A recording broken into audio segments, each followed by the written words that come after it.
Welcome to the Fabian Society Part 2 with Warhamster Brady. Well, I've got it as a part 5 since we started them, but getting into the founders is the second part of that biology. This is going to be a fun one. We are going to get to, finally, what people I call the 4 horsemen of the Fabian apocalypse. Their 4 main founders. You want to just, like that? Oh, before we dive in, I got to play a little show and tell for you, and then we'll jump into it. So I told you my company's been working on a bunch of AI tools to help with research. I want to show you exactly what that's starting to look like. It's not quite to the point where we can use it for a show. Okay. But this is kind of what the big board looks like. And if we zoom in,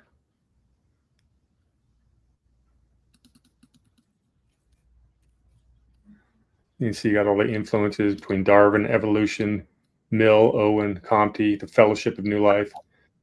That jets us over here, the Fabian Society, all their methods, economics, networks, logic. Takes us in here to the people like George Bernard Shaw. So this is all done through the prompts and the research that I had the AI engine do, and I can use it I can use a voice prompt, or I can just type in questions and have them make adjustments, move things around. And as I do research, I can tell, look, add findings of this article, blah, blah, blah. And it almost happens in real time. Wow. That's amazing. So I think it's about a week away from being able to present off of these boards alone. And cool. I think it'll be a better visual experience. And so that's it. That's awesome. Looks pretty good, huh? Yeah. That's amazing. Yeah. And right now, over the weekend, I'm going to try to get it to put boards up like all of our previous episodes, like on Skull and Bones and Scroll and Key. I'm going to get that mapped out. And then I might have them try to do one of those for you for, it's the entire history of Gladio. That would be amazing. I can do it in a matter of hours. But yeah, and then of course you get the ability to do prompts. When it's ready to go, when this stuff's ready, I'll get you access to it so you can do that with your own research. That's great. I'm still learning it, but I'm pleased with where my tech guys got us set so fast. Cool. So let's jump into some Fabians.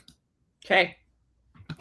We are going to start with a woman who is not one of the 4 horsemen, but she's still worth talking about. This is Miss Annie Besant. Got her up there? Okay, she's born in 1847 and lives to 1933, aged 85. Colonel made a comment before we started. Want to go ahead and say it? That I was amazed at how long all of these evil people lived. Yeah, and it's every single one of these Fabians we've been going through living in their 80s or 90s, and we're kind of joking that. That I guess it's easy to live a long time when you live that life of luxury as an intellectual elite. And either that or, as we joke, maybe they're drinking baby's blood. Had to throw that I'm not going there. All right, why is Annie important? Oops. Where'd you go, Annie? Who's up there? She's okay, no, my notes. Oh. She's born Annie Wood and married a guy by the name Besant, who wasn't all that interesting to me. She's a socialist, of course. Really well known as what's called a theosophist. We've talked a little bit about theosophy, but I wanted to bring this up because it does impact Fabian socialism. Theosophy, established in the 1800s. It's founded by a Russian guy in the U.S. by name of Helena Blavatsky, and it's kind of an occult religion, quasi-religion, and it draws from like some older European philosophies like Neoplatonism, and borrows a lot of Indian religions, like draws from both Hindu and Buddhism. She would end up co-authoring a book called Occult Chemistry. So these, like just like the secret societies, the Fabians are definitely have a foot in the door of occultism. And that matters because the occult and intelligence goes all the way back to the Greek days with the oracles, like the Oracle of Delphi. That was all occult, and it was also very much tied into espionage and intrigue. So I wanted to make that connection that from day one, the Fabians were into the occult. And what's interesting about that is when you see her name in some of this literature, it is generally with someone who is participating in normal religion. Like one of the first times she's mentioned in the Fabian freeway, it's in conjunction with a reverend from a normal church. And that's, to me, is very disturbing. Yeah, it disturbs me as well. And this circles back to what we talked about earlier of what they called a socialist Christianity, or was it? Yeah. I think Christian socialist is what they called them. Yeah. Yeah. And that's an oxymoron. Yeah, absolutely, exactly what I was going to say. It's a contradiction in terms. Yes. She also became very active opening up lodges as a co-Freemason. The co-Freemasons allow women, and they're huge. They believe they were very much open to people of other races and, of course, women to be allowed. Regular Masonic lodges kind of frown at co-Freemasons. They do not accept them. But she was into that, opening up all kinds of lodges. So secret society stuff, there's a huge Scottish Rites influence in the co-Freemasons. Fair enough? Yes. She's a women's rights activist, an educationalist, an Indian nationalist. She fought really hard for give Indians dots, not feathers, give them the right to rule themselves. Very adequate. What's that? Dots, not feathers. Okay, go ahead. She's big on Irish home rule. That was a big discussion at this point in time. With a guy by the name of Charles Bradlaugh. She was in the National Secular Society, the NSC, and the two of her and Bradlaugh would form a publishing firm. She was really well known for her oratory, public reform work, and anti-establishment activism. Basically, she was a loudmouth. She's one of those women who would get down and get up on stage and just screech at you nonstop. But she was very, very impactful. We needed to talk about it because she links Fabianism to the spiritualist, esoteric, and the anti-colonial networks that we would see develop into the 20th century. And let me say a couple of things. Number one, she spent a lot of time in Boston. And that's important, especially during this time period. Also, she was on the London School Board in London. And again, this is very disturbing. And the initial phases of their integration of this philosophy into the education system. And just as a side note, at the beginning of Fabian, they use the word nationalist a lot, to your point that you just made. They don't mean nationalist the way we mean nationalist, though. This is one of the first instances of them co-opting words. Later on, they co-opt the word democracy. They don't mean actual democracy, as you and I, not even like the 51% rule. They don't mean that. This is a use of their wolf in sheep's clothing. They use words that to everybody else has one meaning, but when they're talking amongst themselves, they know how we're going to take it.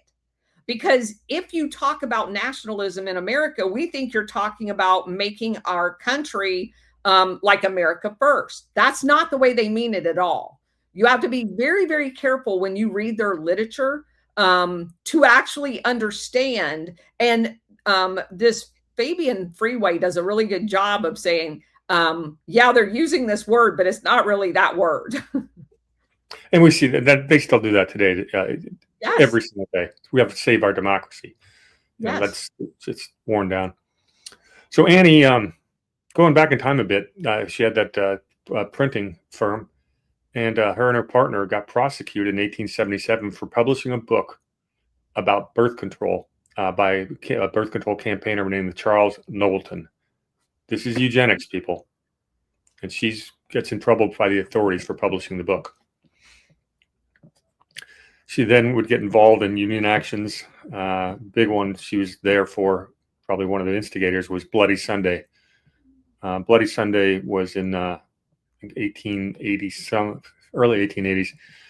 Over the Irish Coercion Acts, there was like 400 arrests and 75 badly injured. Nobody dead. I don't know how they got the name Bloody Sunday, but it was not quite as bloody as the name makes it seem. But it was a real big turning point in the Irish movement.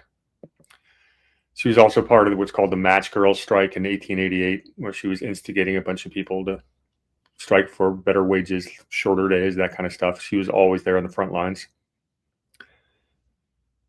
She would join the Fabians in 1885 after she met George Bernard Shaw, who was one of our four horsemen. Later on, she would kind of grow into more of a Marxist than a Fabianist, and then she'd start traveling. As the colonel mentioned, she spent a lot of time in the U.S. in Boston. She also went to Australia and New Zealand, and then she would get involved in India. And this is this whole egalitarian. We've got to stick up for the poor thing, which is not necessarily rooted in evil, but doesn't always turn out the way they're intended. And you'll see later on, they don't care that the ends justify the means. So, I feel that this is a good opportunity. It doesn't matter what I have to do to get to my, my good result. And that's where they become problematic, is the ends justify the means.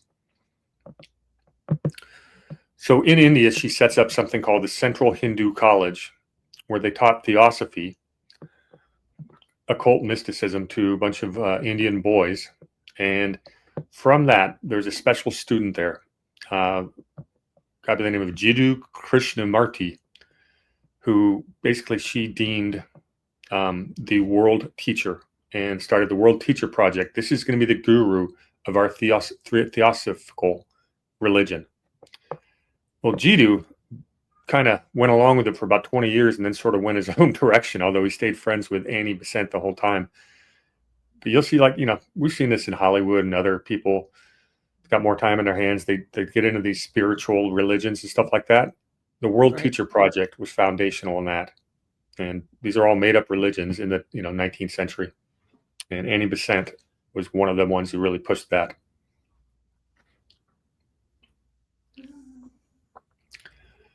Okay, let's go to our next first horseman, Edward R. Pease. 1857 to 1955. That's 98 years old. No, 97, I guess. And again, back at that time, that's crazy. Yeah. This guy is born a Quaker, and that's going to matter. Quakers are an interesting lot. I have a neighbor who's a Quaker practicing. He's an interesting character.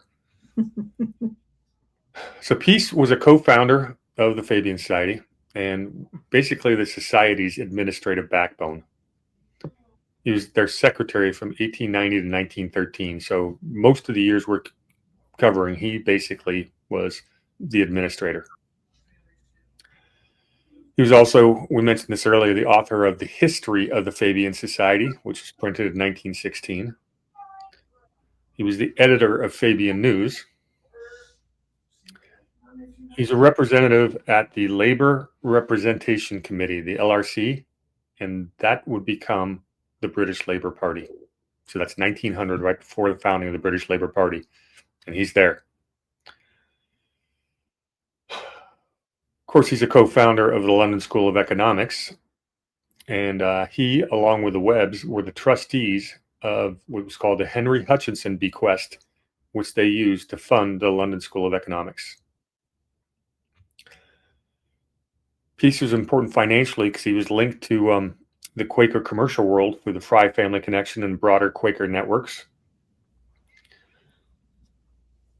How he got involved is he became friends with a couple of people we mentioned last week, Frank Podmore and the Blands in the early 1880s, and they invited him to the Fabian meetings, and so he was at 1884, one of the original members.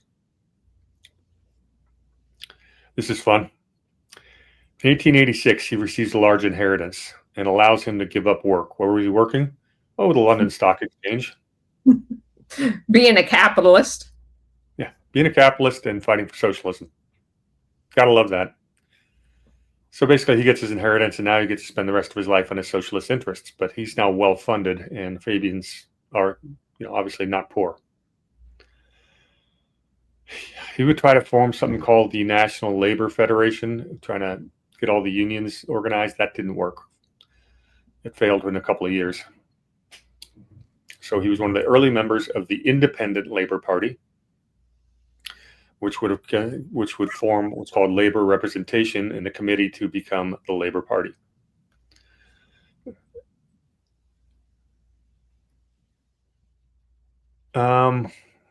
He did get married to a Mary Gamel Davidson. They had 2 kids. One was a geneticist named Michael S. Pease, which I find interesting. Mm-hmm. You get into genetics when you come from your father is a eugenicist. Right. And one of their daughters would end up marrying none other than Andrew Huxley. So they kept it in the family. You want to add anything on Pease? Well, you covered the fact that he the biggest highlights of him to me is that he was the one. I had his role as the administrator or writer much later, as far as secretary, that he served, whether it was secretary or a different name, as late as 1938. And obviously I love the fact, and this is going to be another common theme, that these people are financially well off, generally speaking, because of the capitalist system. They either get inheritance or they're bequeathed some large sum of money, and you get the feeling that, while again I have, and I'm just trying to articulate the struggle I have with all of this, socialism to me, and especially communism, is which they've articulated that they realize that socialism eventually leads to communism because you can't prop up the system without controlling the system completely. Yeah, eventually you have to use more draconian measures. Yeah. And so for most people, they think of socialism as some form of communism light. For example, they don't control all of the farming, or like the Scandinavian countries where they have centralized education, centralized medicine, centralized everything, which is basically what we have in America today for the most part. But you still have, even though you're highly taxed, you have some market capability. Obviously, when you get to the extreme of communism, it's complete control of every aspect. But even in the Soviet Union and in China, at the peak of their communism, they still had an elite. They still had, and it wasn't just bureaucrats, it was people at factories. While they joined the Communist Party, they were still functioning as an elite group, a corrupt group. And that's something that when I read through this material, I struggle with, because at no time are they actually talking about getting rid of those elites. It's almost like what they're advocating, again, kind of by misdirection, is a totalitarian scheme most like Mussolini, where you still had the elite there because they're part of the elite. And the government functions on behalf of the elite as a club, and then everybody else is enslaved in this system. So I just want to throw that out there, to not get hung up on necessarily the terms that they are using, because they want one world government, and they understand that there's still going to be an elite among that, whether it's academic or economic or whatever. But the real end state is we're all the plebes and they're in control. Yeah, and I think some of this stems from, the fact that the contrast between gradualism and instant and Marxist is instant revolution. Yes, is an understanding that these people are the intellectuals, that the Marxists are the one they shoot first after they get their victory. All the intellectuals get marched out into the fields, and these people are trying to avoid that. They want to stay in control, get the same impact with them in control. They are technocrats. yes. And it's interesting that you mentioned Mussolini, because he's going to come up again today. All right, we're going to move on from Peace. Okay. He's a very important one, but he's not all that exciting. The Webbs, on the other hand. Well, we're going to get to the Webbs. We'll start with Sidney. That's the gentleman. Born 1859 and lives to 1947, so about 88 years old. Don't they look like modern day Democrats? Last week, someone said that she looks like a cone head. I think that's brilliant. All right, so Sidney was basically the principal policy architect of Fabianism. He supported eugenist policies and a technocratic state, even used that terminology. Yep. He's the guy who originated the phrase, the inevitability of gradualness. He would describe the Fabians as latter-day Benthamites. That's named for a philosopher by the name of Jeremy Bentham, who lived from 1747 to 1832. Bentham came up with the concept. Well, basically, he's the founder of modern utilitarianism, and their underlying philosophy of utilitarianism is an act should be the greater good for the greatest number. And that obviously that leads streamlined straight into socialism. We get who determines what the greatest good is. And that's at core of these people's philosophy, is they actually believe they're good people doing good things for the greatest number. Doesn't matter whose rights they have to step on to get there, or whose property they have to take away. If it helps all these people over here, you people don't have rights. And that's really fundamentally right here, utilitarianism philosophy versus our individual rights, natural rights and individual liberty mentality. The two cannot coexist. Correct. And Sidney Webb is celebrating that and saying these Fabians are going to be Benthamites, and we are going to decide what the greater good is. It's the underpinnings for eminent domain. Yeah, it's God complex too. Yeah. So he would go on to meet, he would marry Beatrice Porter, who's Beatrice Webb, about 8 years after they co-founded the Fabians. Be interesting if there's any fun stories about that. And of course, they would go on to co-found the London School of Economics. We are going to spend an entire show next week on the London School of Economics. So we're not going to go too deep into it today. But Sidney would actually serve on the school as the professor of public administration from 1912 to 1927. So this is who you've got teaching economics and all these theories to future economists that are going to be leaders and administrators in governments and corporations all over the world. And he's got his fundamental belief is for the greater good of the more people. Damn your rights. That's what's going on here.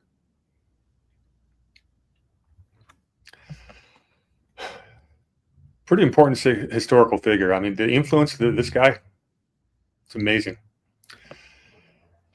He would end up writing something called Clause 4 in the 1918 Labor Party, whatever their manifesto was. And the whole idea is to set out the aims and values of the British Labor Party. And fundamentally, he said, in these words, common ownership of means of production, distribution, and exchange.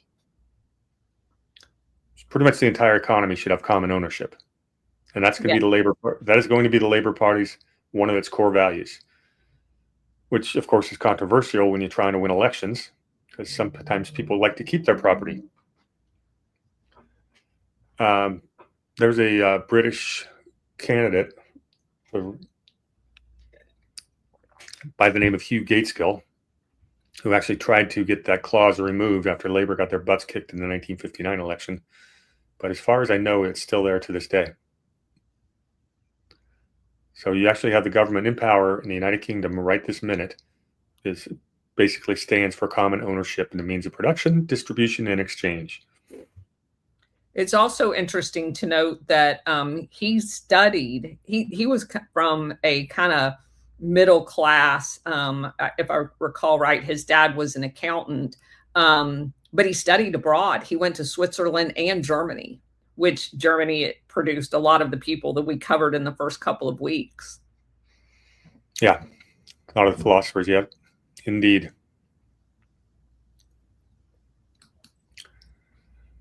Okay.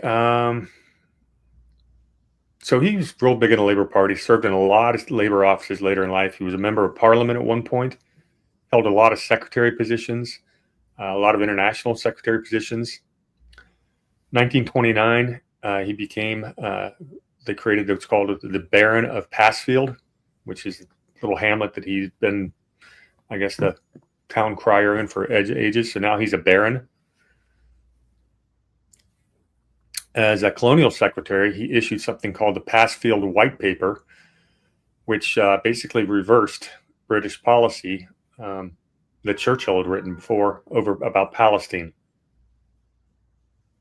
So rather interesting that he was involved in what would, 20 years later, right, come the creation of the State of Israel. So some of his famous writings, the big one he wrote was The History of Trade Unionism in 1894. But he also wrote a lot of things for the Fabians. There's little tracts. There's a lot of tracts on archive.org that he wrote. Yeah. Do something real quick. We'll talk about tracts right now. Hang on. I have one. This is what they look like. Gotcha. Well, I found a list of the Fabian tracts. We're not going to go through all of them because there's a lot of them, but just read some of the titles and look for the authors. You've got George Bernard Shaw, Sidney Webb. But look at the titles. Why are the many poor? What socialism is?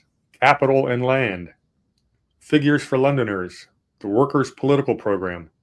That's just 1 year. They're putting out the scandal of London's markets. The municipalization of the London docks. That's one of their big Fabian moves, is municipal control over everything. Yes.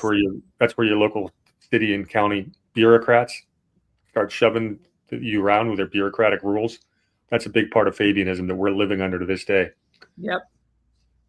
But you can just go through this entire list. A plea for the poor law reform. I mean, this is basically the writings that pretty much the whole, democratic socialists in America, word for word, uses the same darn language. All the talking points. And what's interesting about, and that's made very clear in the Fabian Freeway book, almost everything they write eventually comes into being, that's the scary part. Just so you know, tracks since 1916, they kept on writing. Stops around 99-2000. There's a digital library referencing tracks 597 in 2000. So all the stuff is still being produced. Central Africa and the League of Nations, they were pushing for that. Of course they were. They want one world government. And way back then. Here's Sidney Webb writing for the reform of the House of Lords.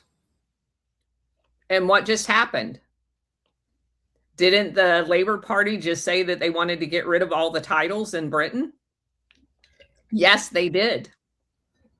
They were writing about it 100 years ago. Meanwhile, this guy's made a baron. Exactly. That's my point. They're like the biggest hypocrites. Okay, so his big topics: poverty in London, the 8-hour workday, land nationalization, which we'll talk about more in a bit, the nature of socialism, education, eugenics, and of course, reform of the House of Lords. Definitely one of the foundational members of the Fabian Society. Yeah, he co-founded a magazine called The New Statesman. Yeah, we'll get there in a second. Okay. Well, you want to go ahead and talk about it now, because I was going to mention that with Beatrice, but go ahead. Well, I was just going to mention that he did, but if you read some of the articles, the statesmen that he envisioned would be educated through their London School of Economics and Oxford. They attend these summer classes, and that's a big topic too, these summer seminars. And you would be shocked at how many people, especially from America, that attended these summer seminars that they put on. They were big into the two things that I think you meant: the history of trade unionism and industrial democracy. Those were the things that I kind of dug into a little bit. That it's just flat out government takeover of everything.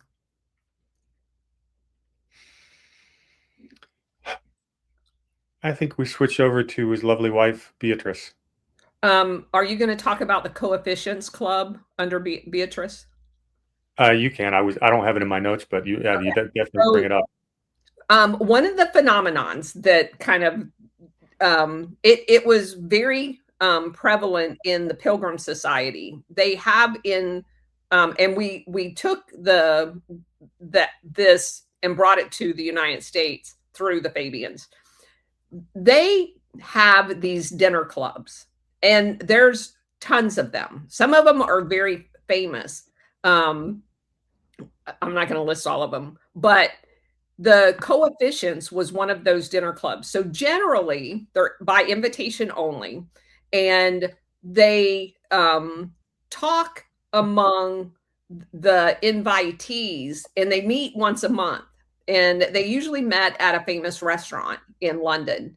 And they would discuss what their next, and again, they're getting feedback from their agents in the government and in the unions at these dinner clubs. And then they go back and they write their tracts or publish another book that is the guidance for their embedded people to follow in slowly, gradually co-opting and changing all of the organizations that they're embedded in, whether it's judiciary. But these dinner clubs were very, very important for the face-to-face conversations.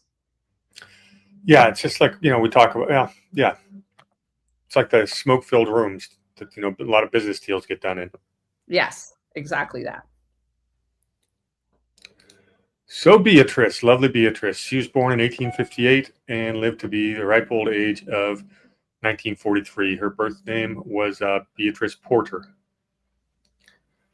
course, she's a co-founder of the Fabians. She's known as a researcher, sociologist, feminist, social reformer, a diarist. Her diary ends up being some of the most important writings for source documents about the Fabians. And of course, she was also a political strategist. This was a sharp lady. She co-authored a book called Industrial Democracy and English Local Government. There's a lot to that title. Industrial democracy is basically about socializing the means of production. English local government talks about the municipalization of everything locally. And again, this is the local bureaucratic overreach that tries to stomp on all of us. She would co-author the 1909 Minority Report on the Poor Laws. So these egalitarians are always trying to help out the poor. Colonel, I've got a lawnmower outside my window. Are you picking it up on background? Or No. is it damper? It's okay, good.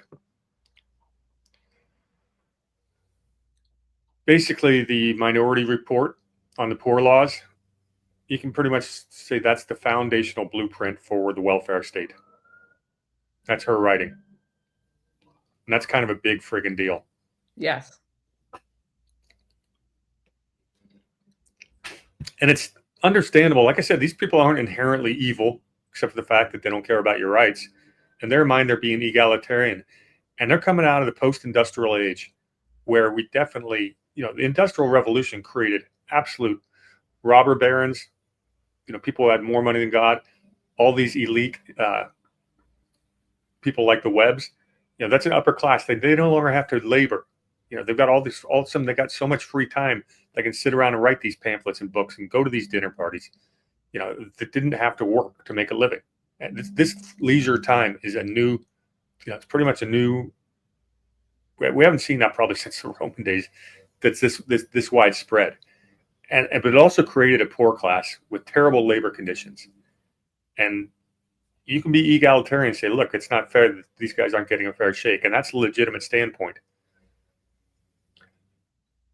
But I don't necessarily agree with their solutions of it. So taxing us to pay for everyone else. Yes. So I also want to say something about her family. She came from a very wealthy family as well. It's just a common theme throughout this entire thing.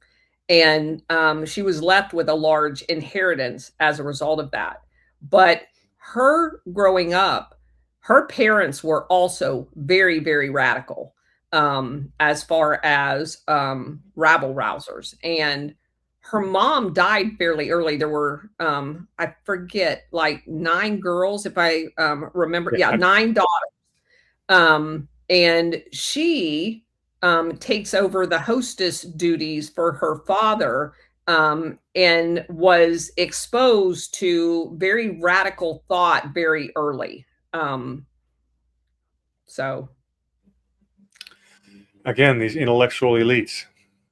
They got a lot of free time on their hands, and they think they're gods. Okay, where were we on Beatrice? Okay, so she also co-founds the London School of Economics. She co-founds something called the New Statesman, which the Colonel just mentioned. She co-founded something called the Fabian Women's Group. So this is, this whole movement, on both sides of the Atlantic, of the women's rights is starting, and it's got a Fabian background to it. Again, remember, these people are anti-family. They think we're overpopulated. They want the state to be the parent. How many kids did she have?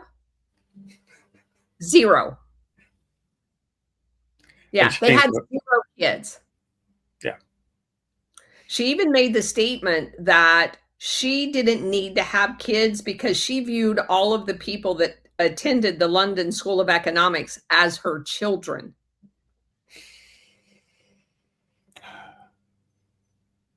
Sounds so familiar. Yeah, it's very diabolical. Well, but these are the people that were the very supportive of the unions and co-opting unions. And then you have Weingarten over here basically telling us as a childless, she's the current day Beatrice Webb. She is. She has no kids. And she refers to all of the children in all of the public schools in America as their children. Yeah. She is Beatrice Webb, to be honest with you. It's a good comparison. Yeah.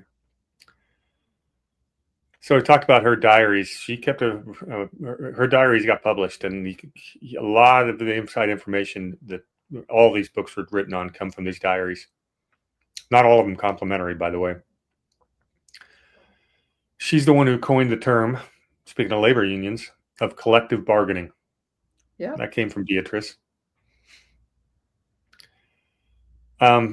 She and her husband became really good friends with a very influential guy, part of the stuff, named Bertrand Russell. We're not going to get into Russell quite yet, but they were good friends with the Webbs. John Milner and Russell, we're going to have to work our way back to, because they're very, very influential in everything we're talking about. We started with Cecil Rhodes. We got to go through the Rhodes Scholars. We got to go through the London School of Economics. There's no specific order that is going to be done in. We're going to hit on all those topics. So we can skip Bertrand Russell for now. Just know that he's very, very important. Fair enough? Yep. In 1932, Beatrice Webb was elected a Fellow of the British Academy. She's the very first woman to get that honor. So women's rights pioneer.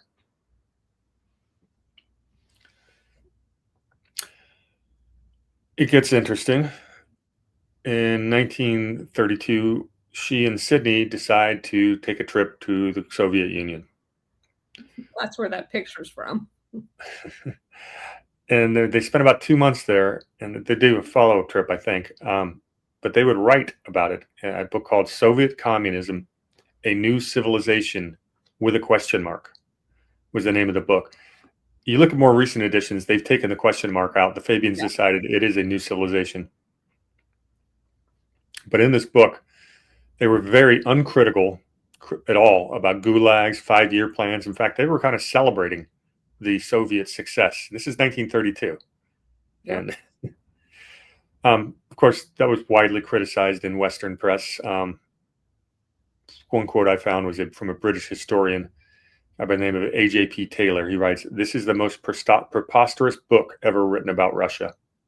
It was a puff piece.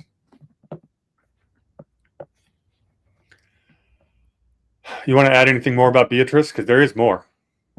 Just a couple of the other things that she worked on, either jointly or by herself. The cooperative movement in Great Britain, women and the factory acts, the breakup of the poor law, decay of capitalist civilization.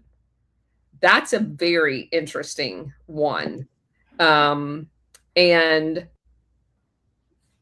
we talk often about their infiltration of the British government, but they were very focused on local governments too. She wrote English local government series that went on from 1906 to 1929. And it was basically a how-to of how to infiltrate all the levels of government.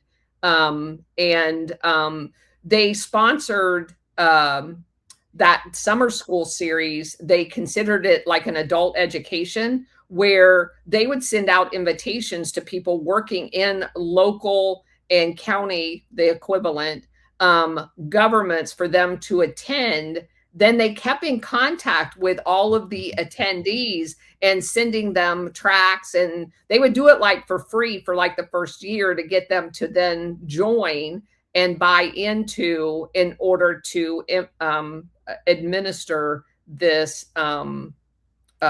infiltration, gradualism, if you will.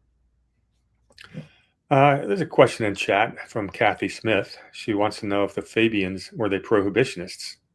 Did she drink socially? I don't know about the Webb's drinking habits. I didn't get anything on that, but I will tell you, the whole prohibitionist movement was led by feminists, and there would have definitely been some crossover, although I don't think you can directly attribute this to the Fabians. Just the crossover on feminism led to the prohibition movement.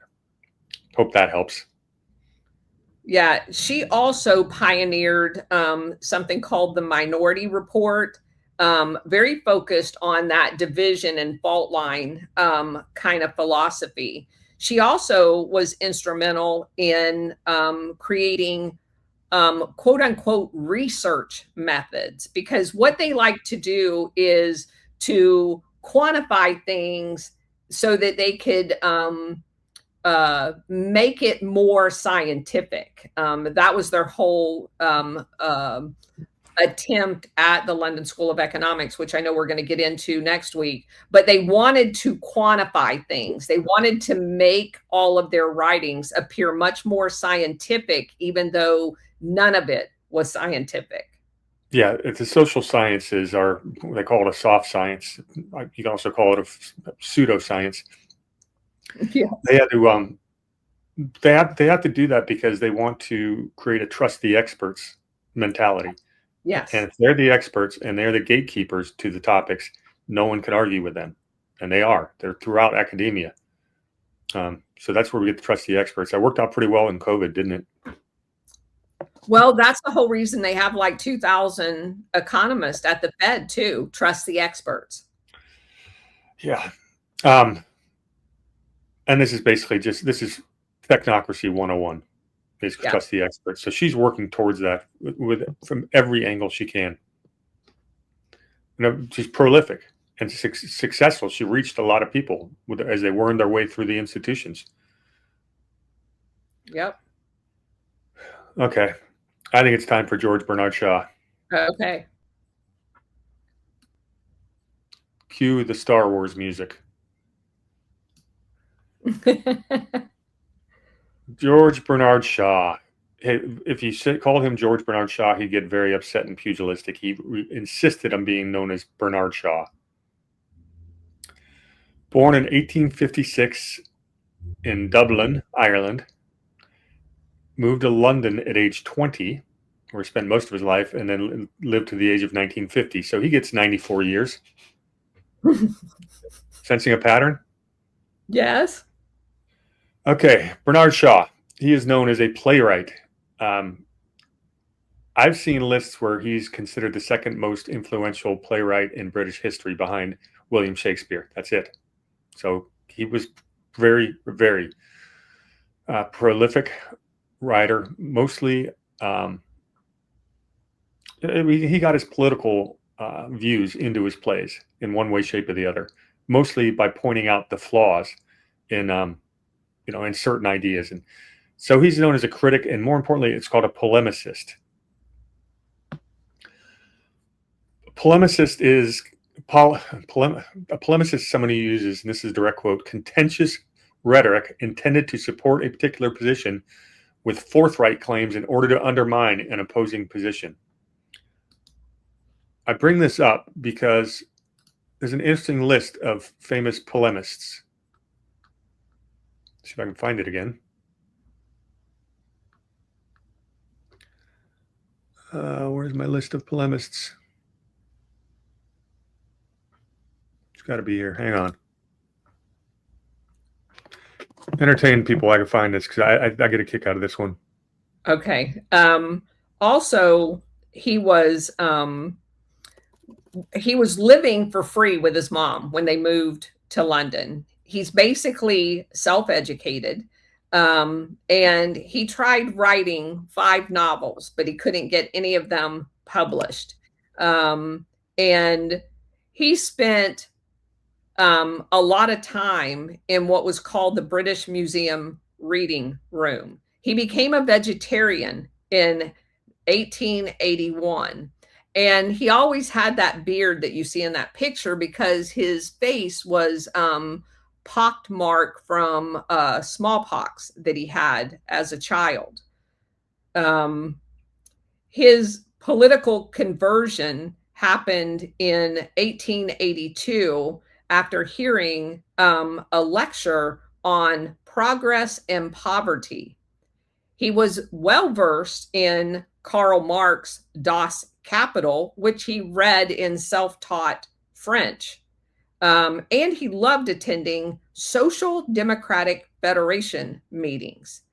He didn't like the revolutionary version, obviously, because he's a Fabian. He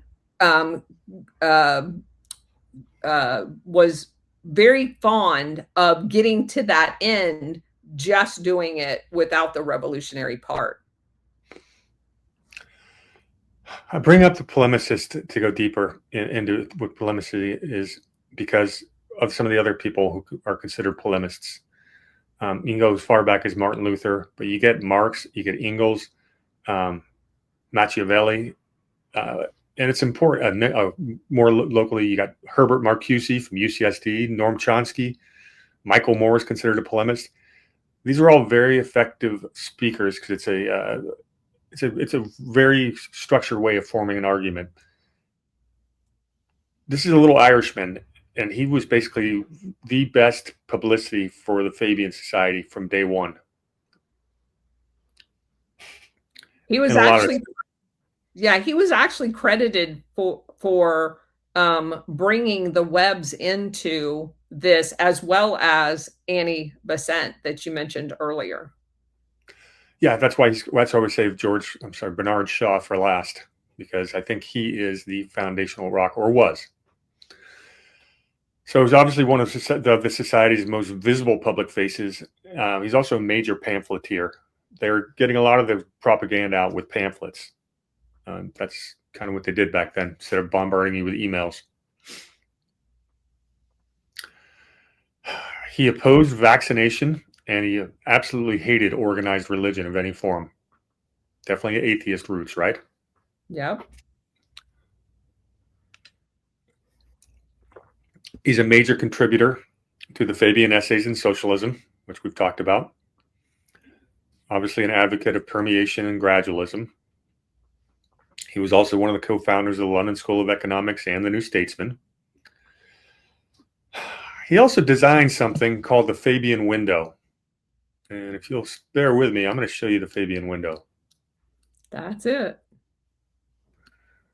All right, so if you can read the top, it says, mold it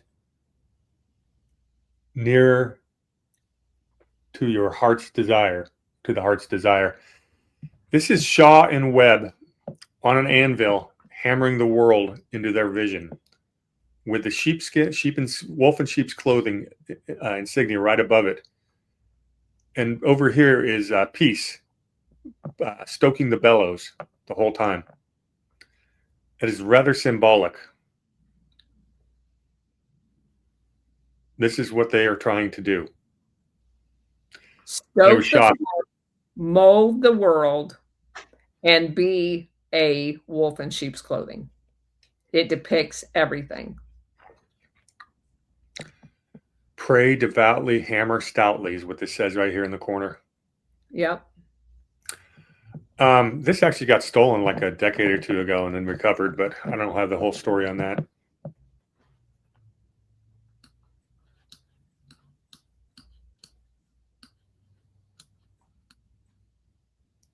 They love their symbolism, don't they?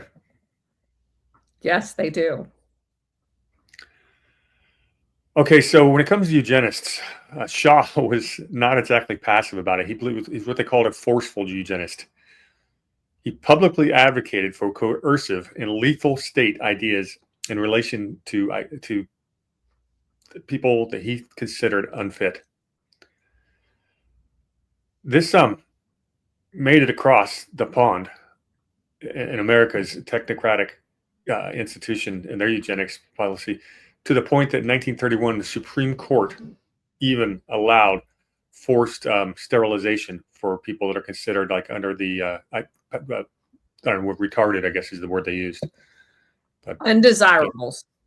Yeah, exactly. That's pretty darn scary. I'm so convinced that I'm right about everything, that the ideas that I don't care about, we're just going to forcibly kill you off. Sort of like what they're doing in Canada right now, right? Yeah. So one of the reasons George Bernard Shaw was so important was because he really established the aggressive rhetoric of the Fabian Society that we see every single day today in Congress. And over in England, you see the same thing. This was Shaw showing that this aggressive rhetoric could be effective in moving the needle.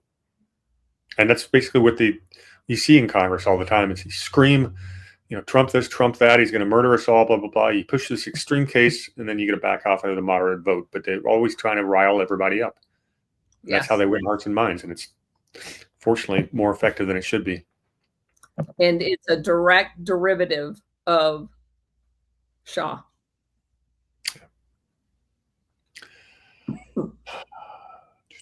Okay. he wrote over 60 plays. I'm not a literary clinic, so I'm not going to go really into them. Just trust me, there's a lot of them.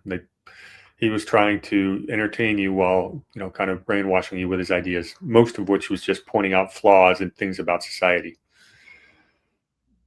He had always expressed his admiration for both Mussolini and Stalin, which we'll get to in a second here. Yeah, isn't that what Hollywood does? Interestingly enough, when Shaw visits America, he's very critical about how cheesy Hollywood was, but he actually took some things home from it that he liked.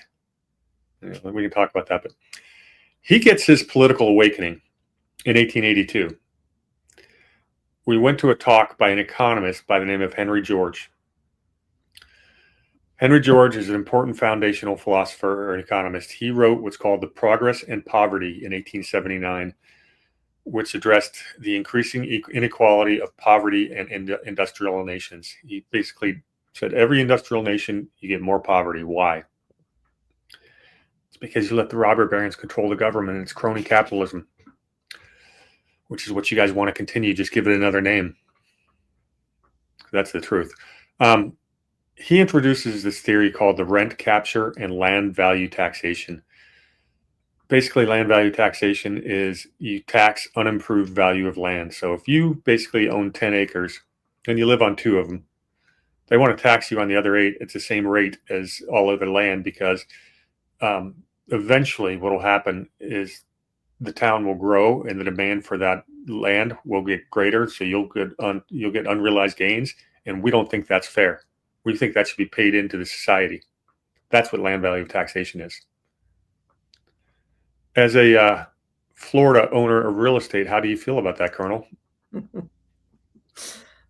Well, I get taxed on, I own rental property, and we basically have that now because I can't homestead any of my rental property, and I get taxed.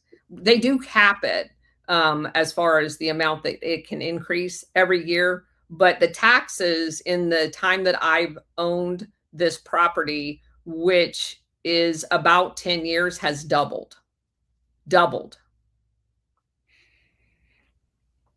It's crazy. It's foundational. This is a foundational philosophy of the Fabians, is basically anytime you have unearned rents, they call it, they think it's bad and they want to capture it. The whole idea is to capture economic rent. So unearned income that accrues to landowners simply from owning scarce land as society progresses. They think they deserve that. Oh, and by the way, since we're on the topic, the land that I own is in the city limits of the town that I'm near. I don't live in the city limits.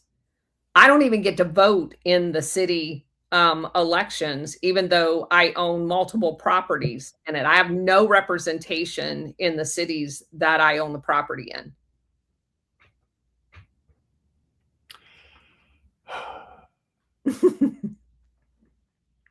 The other important philosopher or economist that we have to talk about that was influenced George Bernard Shaw was David Ricardo, who lived from 1772 to 1823. He's the one that came up with a theory of rent, the principles of political economy and taxation.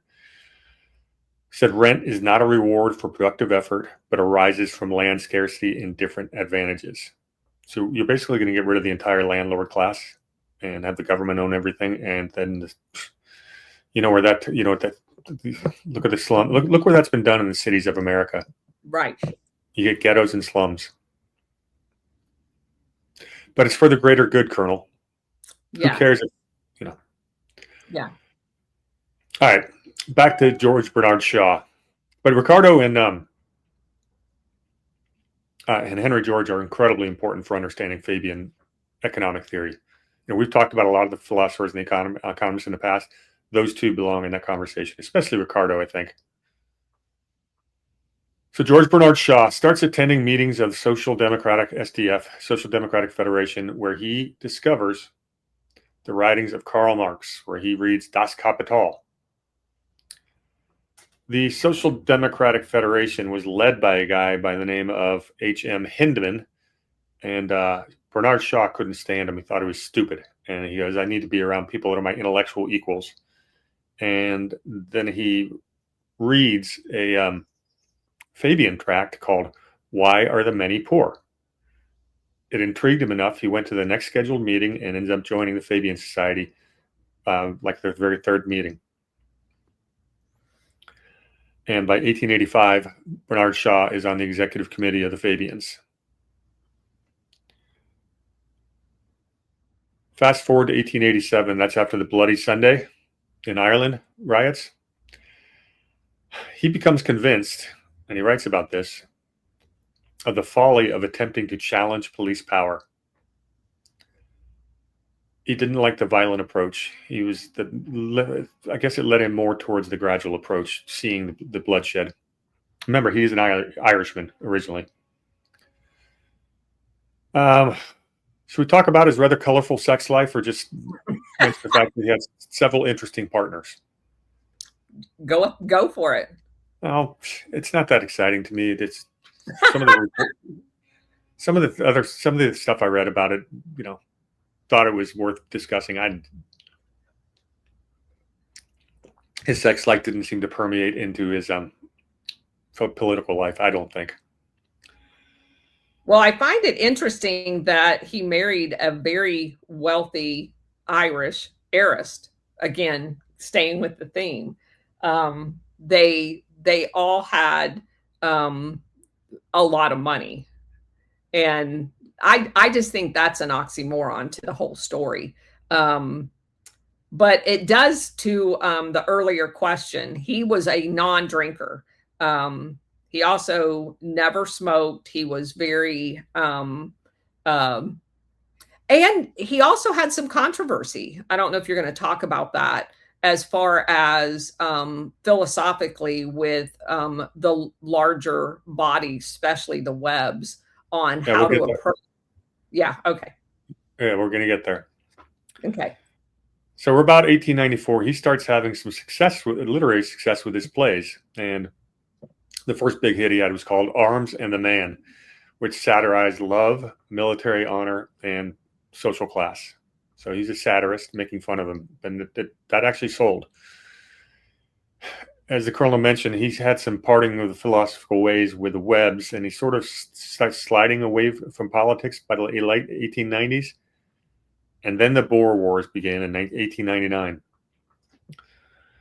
Shaw wants the Fabians to take a neutral stance because, like Home Rule, he considers it a non-socialist issue. That's controversial because the Fabians used the Boer Wars as a bit of political leverage.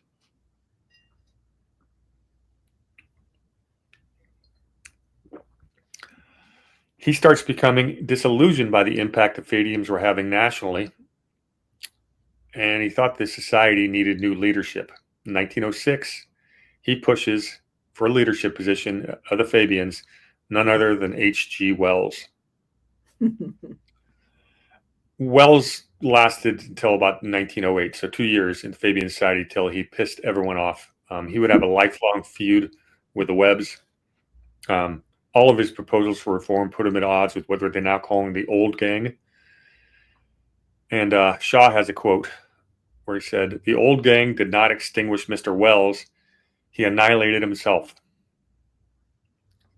So we're going to have to spend some time on H.G. Wells in the future, because he matters. He's part of the story. Yeah.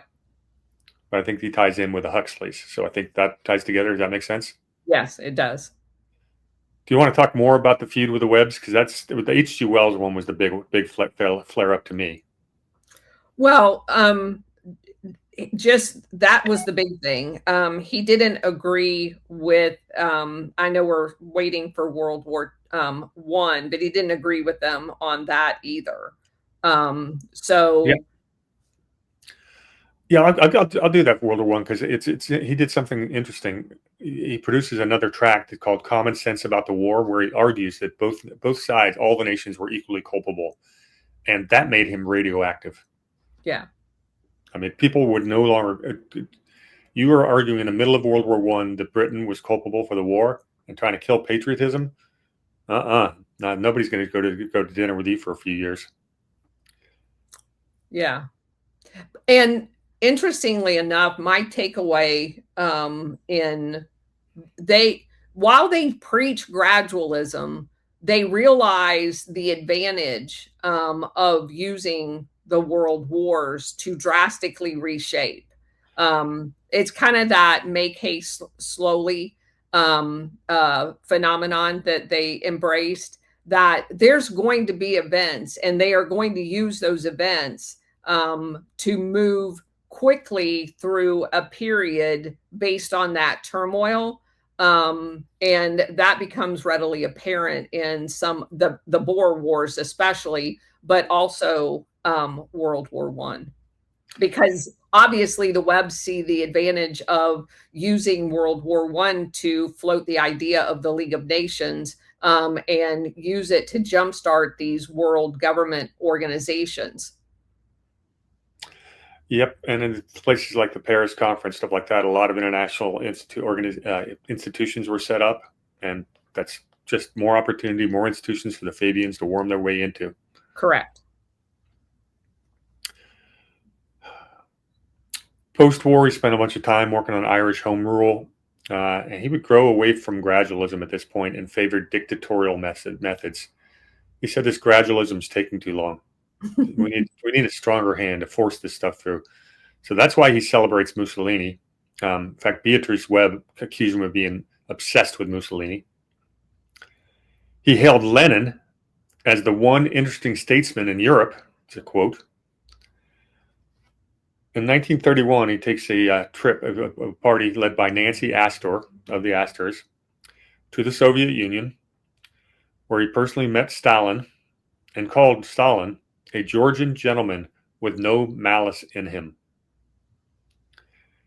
He criticizes the media's representation of Soviet achievements, like the Holodomor.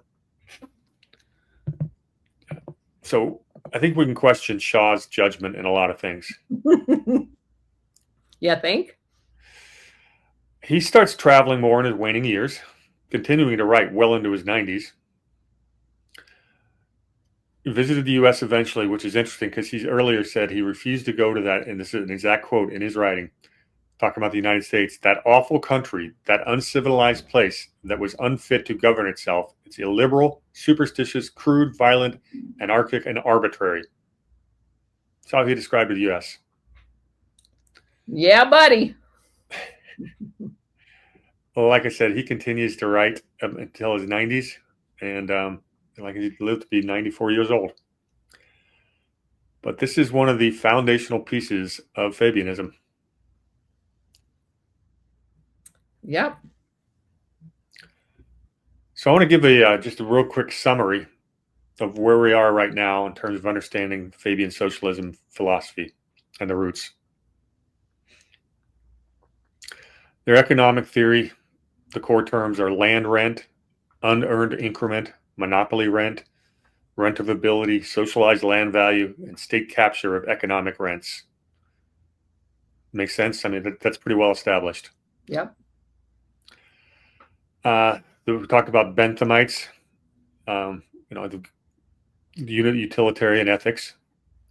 We haven't really talked about John Stuart Mill. We'll probably mention him a little bit more going forward, and Comte deserves a mention.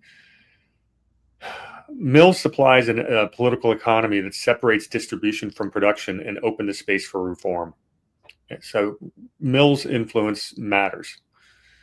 It gave them some ways to work around the edges, change the language a little bit, and make it seem like they weren't seizing your property, or they were doing so for the utilitarian greater good. Right. Talked about Henry George. British idealism allowed individuals to flourish in communities. That's the concept. Freedom is positive as well as negative, and the common good justifies state action. That's a really core point. Yep. Christian socialism was a big part of this. It gave the Fabians a moral critique of individual capitalism and an older cooperative tradition. You co-opt Christianity to get legitimacy and ethical justification.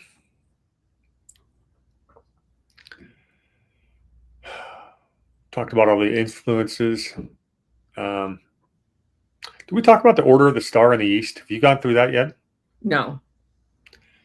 Save that one for the future. Okay. All right, I've got here strongly influenced, all the things that Fabians summed up influenced.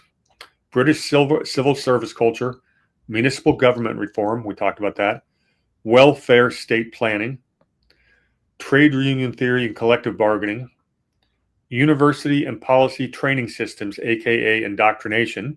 Yep. Labor Party modernization, and international social democracy, which is an oxymoron. Correct. Some of their elite networks and overlapping circles. We've got the Quakers, whose commercial and banking networks wrapped around Peace really helped them grow faster. We've got the Potter and Chamberlain railroad industry, connections around Beatrice Webb. That's where she got her fortune. We've got the psychical research from Podmore and Ellis, the Theosophical and Co-Masonic networks of Besant, the Coefficients Dining Club around the Webbs and Shaw, and then links to the imperial governments through reform elites like Sidney Olivier. That's how they're spreading their tendrils, all those different connections. There are some conspiracy claims about Milner and the Fabians, and not all of them are 100% true, but they do have some overlap, which we need to get to when we spend time on Milner.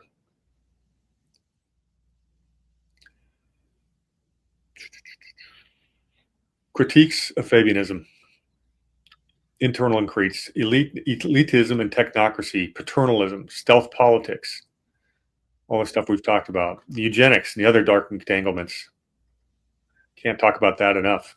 I mentioned Havelock Ellis's and his sexology and eugenics approach.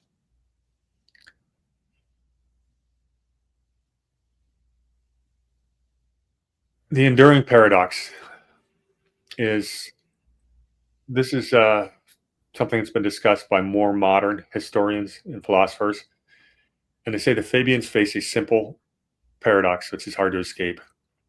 It's getting a little bit wonky, but basically says the same strategy that made the movement effective also made it suspect. It says the same expertise that built institutions also narrowed democratic participation. As the institution grows, the need for votes diminishes. And they say that the same gradualism that prevented rupture also enabled slow capture. And that's the critique that Fabianism has been twisted in other directions over the years, which is entirely possible. I need to make that case. Would you not say? Yeah. Well, that's what I've got for today. And next week, we want to go through the London School of Economics. Okay. You want to add to anything today, or do no? Tell them? I think you pretty much covered it. Well, I think you covered a lot of it too. Yeah, I'm looking forward to the London School of Economics. Yeah. I want to have a really good display, so I have a timeline of all the different people, where they went, and then jet off to where they influenced. So I'm going to hopefully have that ready for next Friday. Should be a really excellent visible display. We'll see if I can get it done in time. Yeah, because it's interesting to tie back, because the way you can look at this is a web, and you have the center of the web, obviously, with the Fabian Society, but the institutions that they set up, like the London School of Economics, creates like a subweb, and then it shoots spurs out, and then these people go back and they set up their own subwebs, and it is very enlightening to shine a light on that network. Yeah, that's why I want the visual so much, because it really is a web, and it's tangled. It's a tangled one at that, because there's so much crossover. And again, I just want to foot stomp something, because this came out yesterday. you cannot always identify a Fabian. That's by design.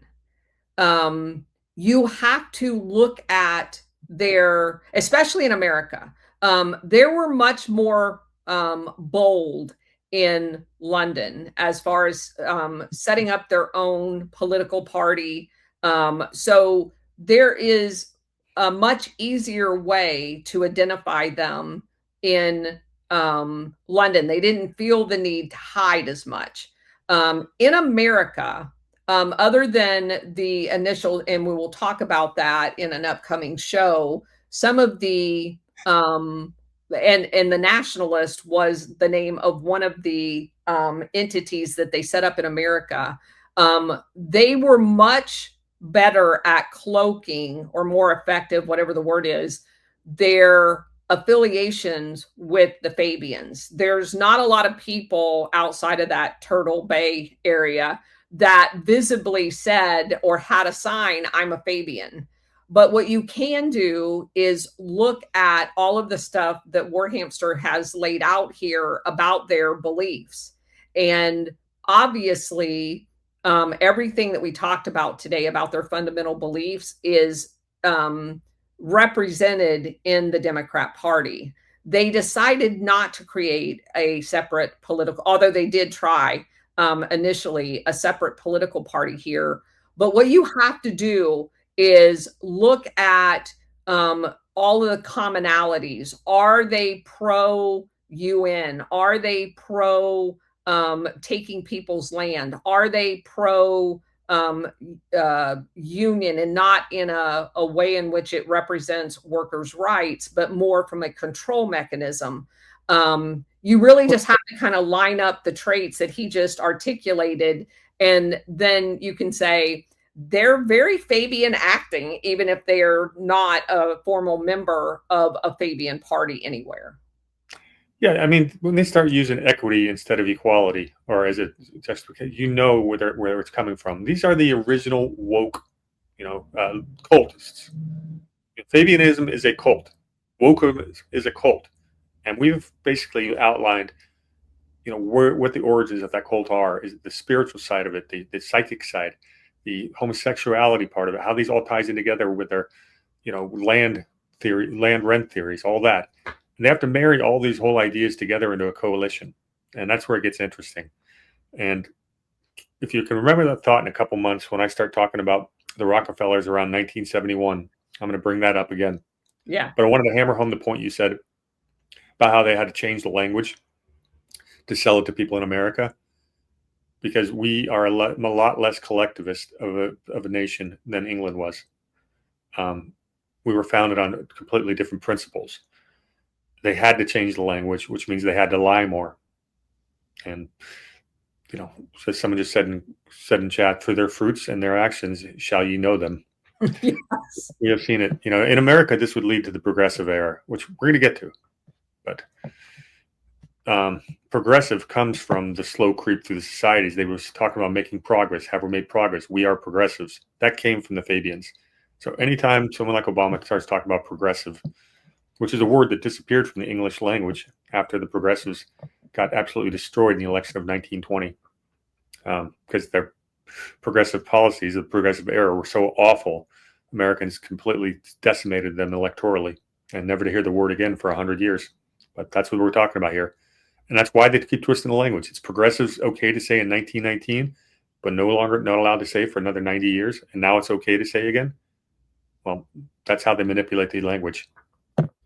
And that's why learning history is so important, the real history, because you see the reoccurrence of some of their themes, and you know exactly where they originated from. Indeed. All right. So that's going to wrap up this session of the Fabian Society. Thanks, everybody, for joining us, and we will see you next Friday. Cheers, everyone.